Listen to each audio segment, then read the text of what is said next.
Let's face it, after a few days of running around in your cosplay at a convention, your lovingly handcrafted costume may start to become quite unpleasant. So in this video, I'm going to show you how I maintain the hardest to clean of my costume pieces.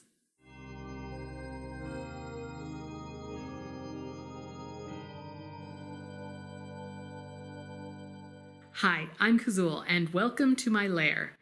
Now, it's really difficult when you're building a cosplay to think and plan far enough ahead to make every single piece easy to clean and easy to maintain, especially if you're building larger than life pieces or are trying new techniques. But I know from experience that having a clean costume to wear makes wearing it that much more enjoyable. So today I'm going to show you how I clean the hard to clean parts of my costumes, especially the ones that are too big or too fragile to put in a washing machine. And I'm going to do it with my Bissell little green machine. The first thing we do to clean our costumes is to keep them as clean as possible in the first place. We wear under armor or clothing like it underneath the costume. Clothing like this wicks sweat away and keeps you overall more dry, so the sweat is less likely to soak into your costume. We also wear balaclavas, which also wick sweat and provides a barrier to keep the oils and dirt from your face and hair from getting into your costume pieces. Another tip is to watch what you eat before you plan to go out in your costume. Foods like garlic and onions, even though they are very tasty, can actually make your sweat smell worse. While you're at a convention, after each time you wear it, spritz the inside with a water alcohol mixture as a disinfectant, and then dry all the parts thoroughly. Moisture lets all sorts of bacteria grow, so I recommend investing in a nice fan.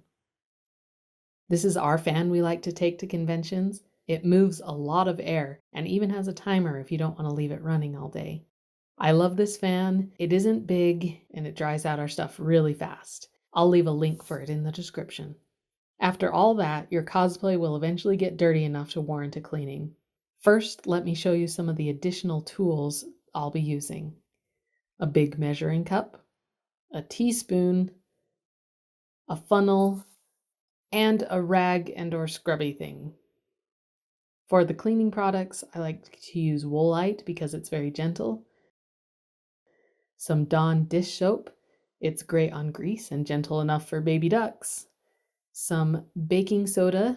I actually like this carpet freshener stuff on my own carpets, and it's what I have on hand. It does a great job at deodorizing, and the OxyClean is a nice extra touch for more cleaning power, and it smells great.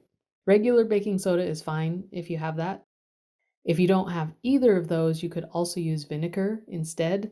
It's natural, it kills bacteria, and it deodorizes, but it'll make your stuff smell like vinegar for a while. So I prefer the baking soda.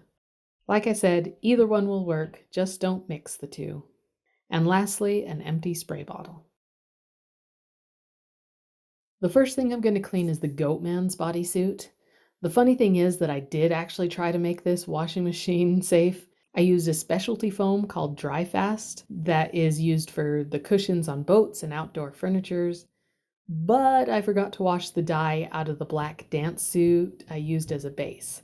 There was a ton of dye in there, and I washed it several times after gluing the muscles in place, and all the foam turned purple, and I'm still not sure I got all of it out. I didn't want to ruin the finish of the suit by having the dye leach out into the outer layers, so I need to be very gentle cleaning this piece. On the little green machine, there are two tanks. One with your clean water that you can put soap in, and the other to collect the dirty water. At the end of the hose, there's a trigger that sprays water from the clean tank, a brush part to scrub stains, and an opening that extracts the liquid with the vacuum. This is the Pro Heat version of the machine, so there's a switch that turns on the heat and another that turns the vacuum on. Now the manual says to only use official Bissell products in your clean tank, so follow these directions at your own risk. I added about a tablespoon of Woolite to the clean tank that I had put hot tap water in. And yes, I use hot water and usually have the heat switched on when cleaning. even when cleaning our fursuits. Hot water just cleans better than cold water. And in my experience, the machine doesn't get the water hot enough to damage the fur fibers. I flipped the muscle suit inside out to have easier access to the parts I wanted to clean. I sprayed the surface first, giving the soap a little time to do its work, then vacuumed it up. Make sure you have the vacuum tool pressed down hard enough to create a seal to pull the water out. If you're having trouble, you can move to the smaller tool. It'll help, especially if you have some tight curves. But I don't like the sprayer on the other tool because the water just comes out like a hose instead of a nice spray. I took my time and went over the whole body thoroughly. Now it's time to see the damage. It looks really gross, but I'm sure most of that is actually from the dye. Now, since I used laundry soap, I wanted to make sure that it's all gone. Any soap left in your suit will make it get dirtier faster than if you get all the soap out. Washing machines have a rinse cycle for that purpose, so I replaced the soapy water with just plain water in the clean tank and tried my best to rinse out the suit. I might have been a little too aggressive with the water because it did soak through to the other side. I hope that when it dries out, it doesn't leach too much dye through.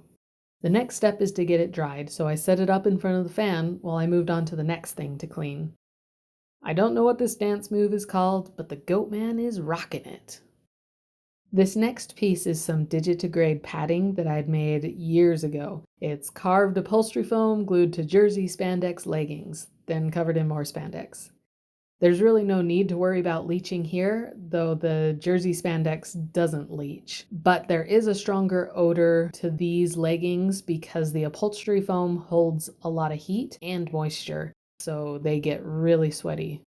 So I decided to use a different cleaning recipe on these, one that is stronger and will deodorize better.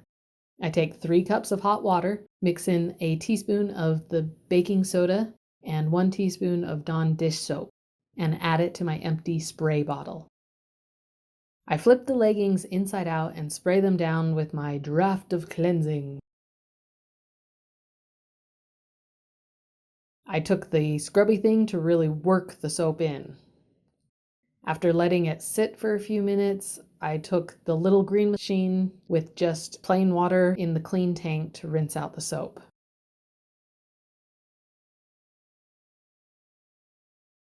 And now that I'm going back to edit this, I probably should have done the spray bottle method with the Woolite too. It saves a step because you get right to the rinsing.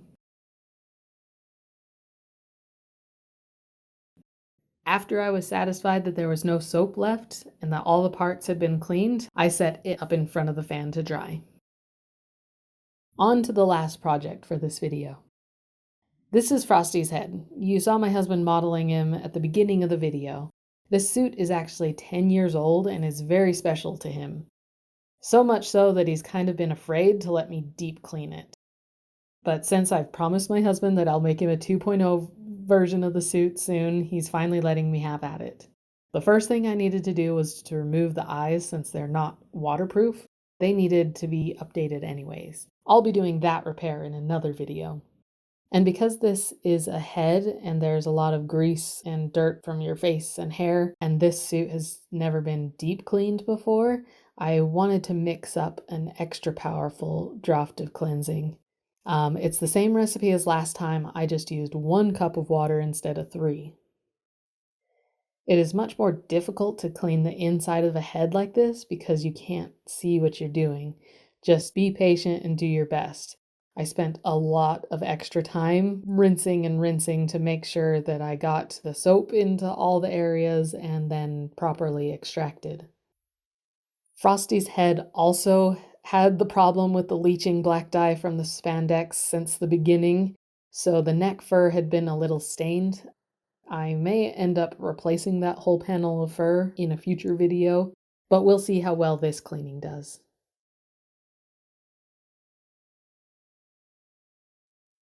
After I was happy with the cleaning of the inside, I also cleaned the outside of the head. Now, if you feel uncomfortable, you can switch off the heat on the machine and let it cool down and then wash the faux fur, but like I said at the beginning, it doesn't really get hot enough to damage the fibers in my opinion. I sat there and let the water spray out on my hand for a while, and it didn't ever get uncomfortably hot. But that's up to you. Feel free to do your own testing before you wash anything of yours.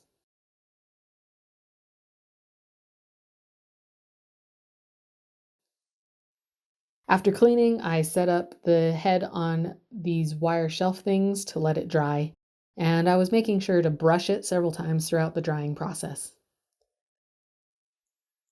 And since I'm done using the machine, I made sure to empty and rinse out all the parts and wipe down the outside of the machine. This is important because you want to make sure your investment keeps working and looking nice for a long time.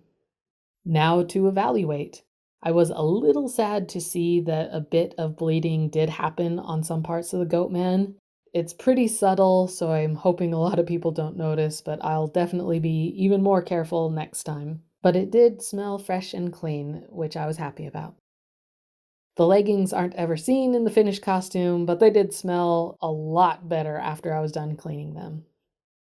And Frostee was looking great. I was actually very surprised at how much better the neck piece looked, and he smelt really good. So let's see what my husband had to say when I showed him. All right, freshly cleaned Frostee, what do you think? I think he looks fabulous. He's all clean all over on the outside and all nice and smooth. His neck is back to its pure white fur instead of what it used to be. And on the inside, now he smells all fresh again, almost like he's brand new.